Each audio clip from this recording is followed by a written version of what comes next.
Today we're going to compare fractions, and of course we want to learn how to do it the fastest way possible. So let's dive right in.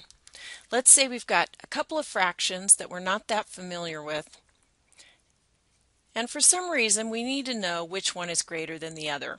The most common way of figuring this out is to change them to common denominators so that comparing the numerators makes more sense. In this case, they don't share any common factors, so let's just multiply. 11 times 20 is 220. That's my new denominator.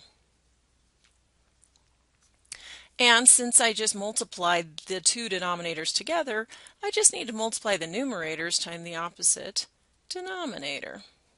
So I've got 60 compared with 77. And clearly, 77 is larger. That's pretty fast, but it's not actually the fastest way. Think about this. Did we actually use the denominators? I mean, we went to the trouble to figure out that 11 times 20 was 220, but did we use it? It was necessary for us to find the numerators that went with it.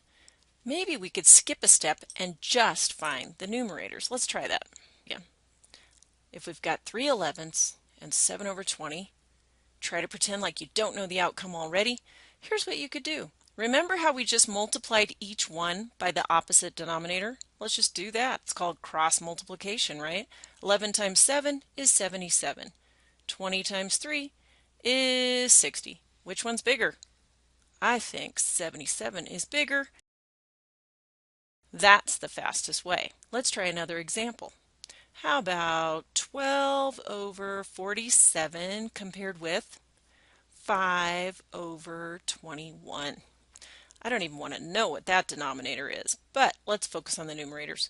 47 times 5 is like half of 47 times 10, which is 235.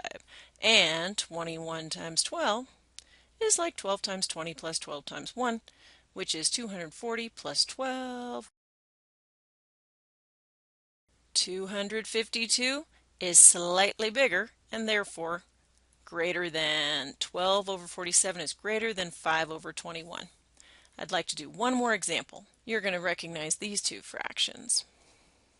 3 over 6. 5 over 10.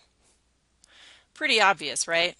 Just for the heck of it, let's do the same process and see how it turns out. Cross multiply. The two numerators would be 30. So these two fractions are equal, just as you suspected if you realized that they were both 1/2.